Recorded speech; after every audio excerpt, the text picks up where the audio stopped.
guys, so today I'm starting a new series called Things Everybody Should Know. We're going to talk about different life hacks, things basically everyone should know.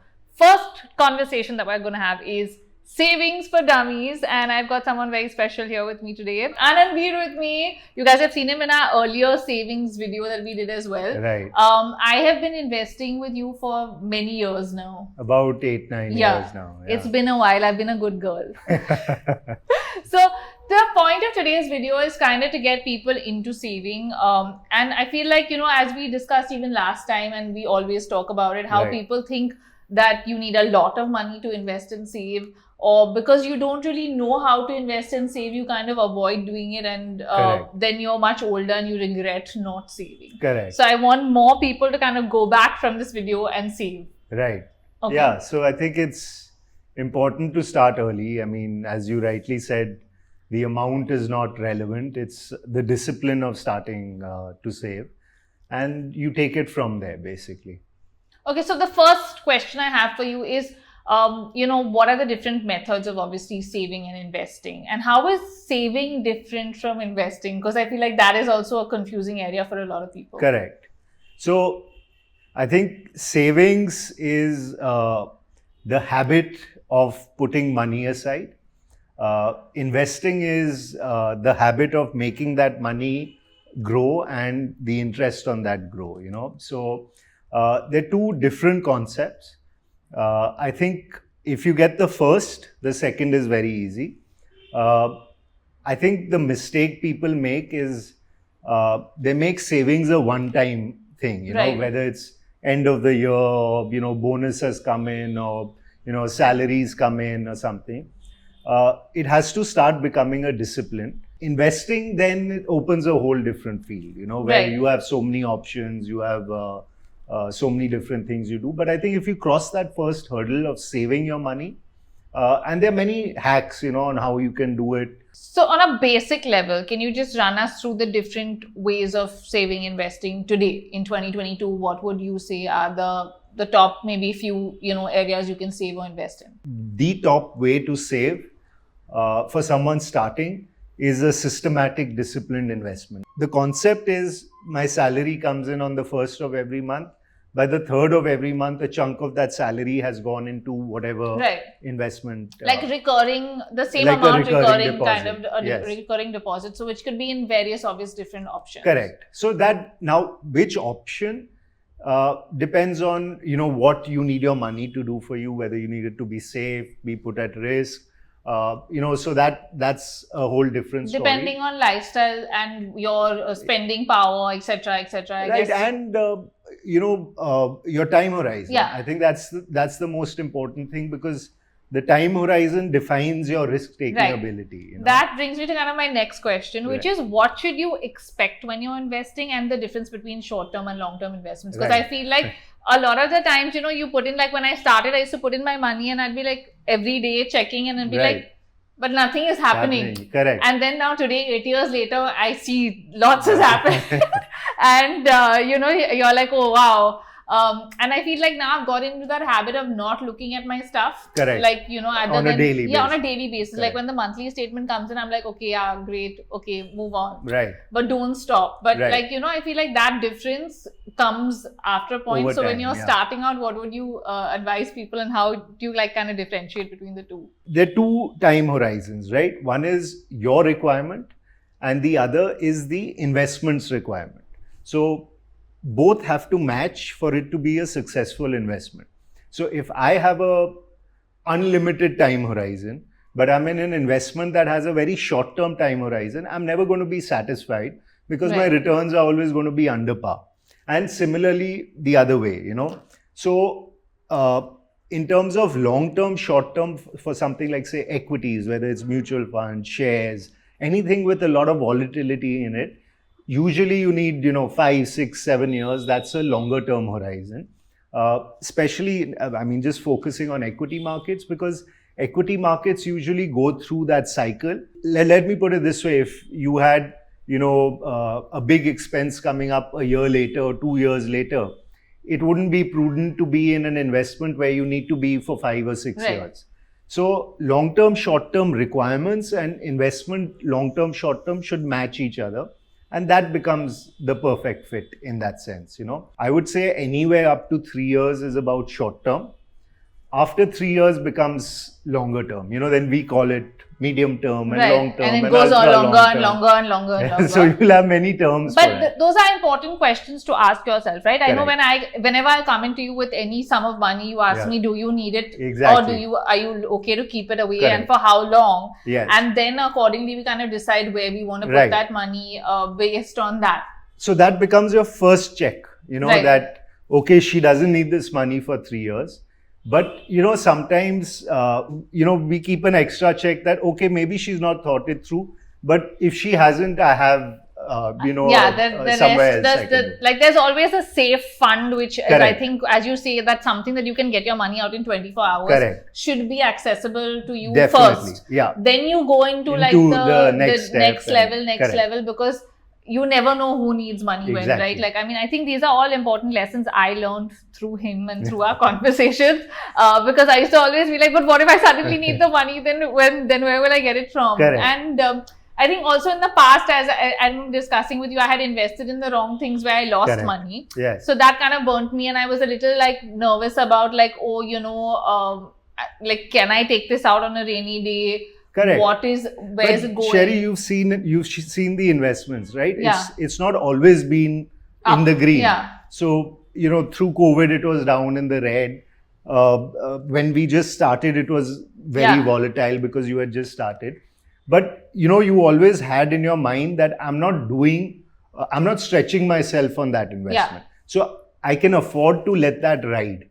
And because you've let that ride over, you know, 8-9 years, you're seeing the numbers you're seeing now, you know. So it's more mental game and more preparing yourself that this money is in for the long term. So, you know, just tied with the short term. Like the extra that you don't really need. Correct. And this money is needed for the short term, so it has to be safe. Next thing is, where should one start? Okay, now when you're clueless, you have no idea, and you know, you're like, what should somebody's first investment be like? I think the best way to start is to start with something you know or can know very easily. Right. You know, whether it's an FT or an equity mutual fund or a very fancy hardcore product, as long as you understand it, you know what it is, it gives you that comfort that I have started with something I'm confident on, you know. Start in a place or product that you know very well. So the first thing would be educate yourself. Educate yourself. About investing. After like this, maybe go into the different areas and see what interests you the most and kind of start small there. Start small there, and also don't over-educate yourself, because you know, I mean, markets change, the world changes. I mean, you can never be fully prepared for anything, you know. So baby steps, but do something you're comfortable doing first. Okay, coming to, you know, the world changing. Correct. Let's talk about cryptocurrency, NFTs, the metaverse. I don't think we can ignore that conversation today. So the last time we did this video, that didn't exist, right? Like, I mean, or not on a level where we talk about it. I, of course, have invested in crypto and I've lost money, but I'm still invested because obviously it's a long-term game according to me right now. I think with cryptos, you have a bigger issue. I think that's where the government's involved, the RBI is involved. Right, you know, and that's like a daily changing situation right now. Yeah, so that's an evolving situation. Obviously, a lot of fluctuation because it's something new. It's trying to find a base. You have the older school investors, the Warren Buffetts, the Charlie Mungers, who have completely slammed cryptos. You have the new age investors. I mean, you can name 100 of them who really embraced it. So, you know, when there's such diverse views, usually the people in the middle get made a sucker out of. I don't want to get made a sucker out of. So I'd rather wait for the party to move on. So it's still a rather safe than sorry angle, as you think. See, I mean, if it works out, great. I will be very sorry for not jumping on the bandwagon. And if it doesn't work out, I'll, you know, be very happy. But these are especially for someone like me, you know, see, today I have a responsibility with your money, right? I have to understand it's not my money. So if I'm unsure about something, it'll always be, my default will be to play it safe. Right. Till I know, I'm sure, you want to call me a little old school, it's okay. There's this very interesting saying, and I'm going to bring it up now. Young people are like, meteors in the sky. They just light up the sky. It's one of the most beautiful things to watch. But the older advice, or the older people, are like those stars that the sailors can depend on to see the direction at which they're traveling. So these new technologies are really exciting. They really light up the sky. But I'm still depending on the old people, to show me the way. So again, it's a personal view. But I think the baseline is still the same, right? Like you have to educate yourself, whatever you're getting have into. to, So right. don't jump onto something because, as you said, it's trending or because it's cool and everyone's talking Correct. about it. I would not say I'm for it, against it. I'm just We'll saying have to it's find out in the work third in video progress. that we do. After 8 years. After 8 years, where we are with NFTs, crypto. Going back to the basics, what percentage of one's salary should they invest? I remember, Very good question. or finances, if you don't have a salary like someone like Right. me. I remember I had this conversation with you when I came in first, Correct. and I was very nervous about being able to maintain the investments that I started. So I Right. started really small. I think it was Yeah. 500 rupees a month. Not 500, 1,000 rupees. Yeah, two Two of 500 each, correct. right? I remember doing one for my parents Yes. and one for me, and we had 500 each because I was so nervous about not being able to maintain that. Right. And then obviously we grew from there. Right. But what is the normal ratio you would say? So, when I got my first job, I was on a plane from college to New York. That's where my first job was. And this random guy on the plane gave me this book. It's called The Richest Man in Babylon. I'm sure you've heard a lot about it from me. It's by George Clason. And basically it says, Babylon was a very rich city and, the man-made city and all that.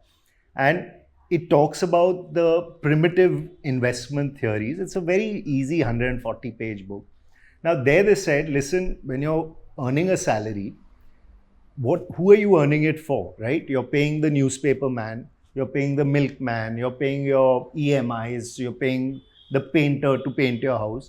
What are you paying yourself, right? So what they suggested is 10% of what you save, you should pay to yourself. Of what you earn, you should pay to yourself. Right. Now, again, there's not one stroke that fits all. Someone has, a family dependent on them, maybe 10% is difficult. Someone lives with their parents and, earning is just surplus for them, it could go up to 30%. But I think a good benchmark is start with 10% or start with an amount, like you rightly said, that doesn't hurt your lifestyle. Yeah. And then again, as you answered your own question, it becomes addictive, it becomes a habit. So you can always bump that up. But I would say keep a baseline of 10% of what you earn has to go away. And then you start building on Right. it. And that's if you get a fixed salary, it's kind of easy because you can kind of break down your expenses, as you said. Right. So I feel like if you're a freelancer, my advice would definitely be to kind of, whenever you have big chunks to put it away, like I come to you saying, I have a base amount in my bank account, which I need for my expenses, my savings to lead the lifestyle that I want to lead today. But those kind of things, I feel like when you have a chunk of money, it's easy to say, when I do a big job, the first person I think of is Veer. And I'm like, Veer, I have this much money. What should we put it into? Correct. Because it's become a habit. And I think it's such a great habit as a freelancer because now I feel secure with my savings. Right. Whenever you get an inflow, if you make it a habit that 10% has to go out, however big or small that inflow is, as I said, it's just a habit. Because as a freelancer, I feel like you obviously are afraid of not having money, right? Because you don't know when your next paycheck is coming in. So I feel like for me, the larger sums have always worked better where I know, okay, if it's this much, I can give this much. And I still have this much, where it's easier to kind of manage after you've started. Then at least you're still putting away chunks of money as opposed to and starting out with the bare minimum of whatever for the recurring stuff, because then you can still maintain that. Correct. So what we also did is we slowly created a pool for you, right? Once that pool was comfortable for all your emergency kharchas, then you can gone look at into, longer term exactly. and Yeah, things like stuff that you you know? don't want to Correct. touch, or you're not really looking at Right. touching for a while. For a longer term. Yeah. Okay, next question is something new that I'm still learning about, PPF. Okay, Right. I just started my account last year. Yeah. And I'm still quite amazed at how much money is there to be made. And I Correct. regret not listening to you 5 years ago when you told me to open my account. Like, my assumption was always, oh, it's an old people's thing. Like, because I heard my dad use that term. Right. And I just was like, just to put away money, na? So it's like there. Right. But I didn't realize that it's growing as well at Of course. a crazy rate. And now I do. Yeah. So just if you can explain the basics of it and how it works to people. PPF is the Public Provident Fund. You're allowed to invest up to $1.5 lakh out there. Annually, every year, right? That amount gets deducted from your taxable income. That is a government scheme, so the interest is guaranteed by the government of India. But the beauty is, it becomes like an insurance policy, you know, which you just keep putting your 1.5. There's nothing fancy happening, you know, nothing earth-shattering on what the government's paying you. And after, you know, sometimes you even forget that that's existing. And when there's a rainy day and you do require that, that's always there. Also, don't forget the compounding effect on that. Yeah, so this is something I did not know at all. Yeah. The compounding effect is what wowed me, and I was like, what? These many lakhs can become crores? Like, what? Yeah, so it's a very, very good, disciplined, long-term investment. I think everyone should start with that. There's a cap on how much you can do, obviously. Yeah. So 150, 1,50,000 is the highest amount. The highest amount. What is the lowest? The lowest there's no 5,000 or you can put whatever. Yeah. Okay. So it doesn't have to be that much. No, per and year. it's like this year I do my 150. Next year I want to do 50,000. Right. The other year I want to, because what happens is, as you have dependents and things like that, you maybe take an insurance, maybe do something else. Now all that gets clubbed in the 150. So for example, I have kids, right? So I have an insurance for myself. So if my insurance, I'm just giving you an example, costs me 50,000 or 1 lakh a year, then I can only do 50,000. I mean, it would only make sense to do 50,000 in the PPF. So a great investment, a must do. And now tying back to, you know, a few questions before, maybe this is the best way to start. Yeah, you know? actually it's the easiest kind of, like you just open your PPF account and you just put money in it. And you just start investing out there. There's no stress. You're not worried, is it up, is it down, because, you know, it's... And how many years do you kind of like typically see some... Like, so it's a 15-year thing, and then you keep extending it. But, you know, usually if you don't really need the money... It's just best to keep doing it. It goes down, you can, you know, nominate it once you go to the next generation. So start early, get it going. Start early, guys. Start early being the keywords.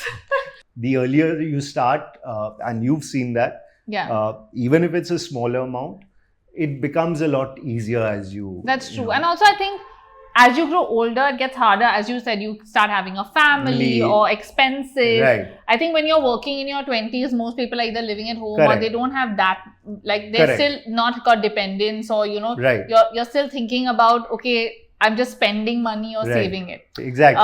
For most people. So I feel like that if you start at that point, when you go into your 30s and 40s, when you've got a family and, you know, that angle, you tend to kind of back off a little bit and save less. So it's better to save as much as you can, as early as you can. Yes, exactly. Now coming to my last question. What is the difference of kind of investing or saving by yourself or coming to someone like you in terms of, you know, expertise as well as cost? How does it work? Like, is it a commission-based industry? Is it like a flat fee? Does someone, like, now when they open their... This is a constant question I get, saying like, you know, what happens with your portfolio? Is it with someone? Or do you manage it yourself? So a person who is very financially savvy, who knows what they're doing, they'll always invest on their own, you know. It's what we call DIY investing, you know. It is cheap. It's cheaper than going through, you know, a platform or through someone like me or through an advisor or whatever, because you're pretty much handling it on your own. There are just two things to watch out for, and if you check those boxes, you're good to go. One is, do you have the knowledge or are you interested in getting Studying that it, knowledge? yeah.